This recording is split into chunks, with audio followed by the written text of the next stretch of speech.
Shalom Ubracha, nous commençons aujourd'hui le 6e pérec de Masechet Baba Batra à la première Mishnah. La Mishnah nous enseigne ici à Mocher Perot Lechavero. Quelqu'un qui a vendu des fruits à son prochain.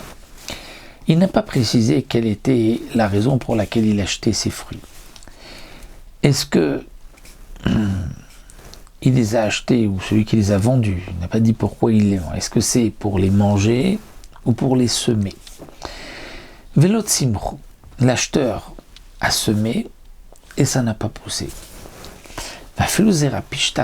Et même si ce qui a été vendu était des graines de lin, que généralement lorsqu'on achète des graines de lin, c'est pour les semer, eh bien le vendeur peut dire: moi, je ne savais pas que c'était pour les semer, tu n'as rien dit, donc je pensais que tu allais les manger.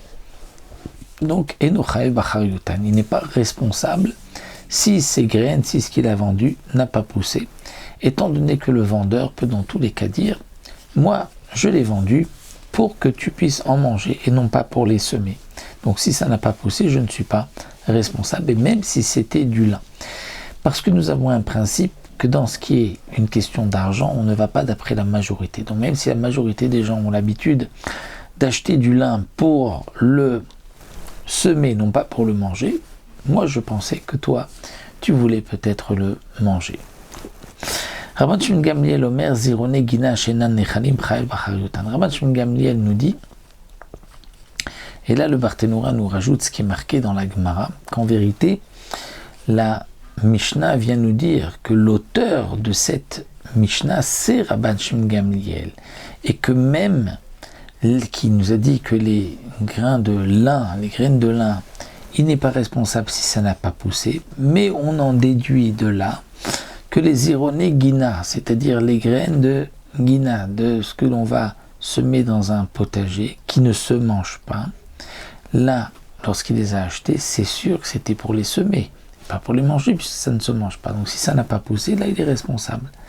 Et ça, c'est ce que Rabban Shimon Gamliel nous dit. Et donc la Mishnah continue parce que Rabban Shimon Gamliel nous disait d'habitude que que des graines pour les jardins potagers qui ne se mangent pas, eh bien on est responsable. C'est la différence en vérité dans la Mishnah. On a la tevoa, la récolte, on a les kitniot, on a les zéroné gina. La tevoa, le blé et les kitniot se mangent et vont aussi vont servir aussi de semences. Alors que les ironées guina, c'est-à-dire des graines des jardins potagers, là c'est des graines qui ne se mangent pas, mais qui vont donc donner ensuite des légumes.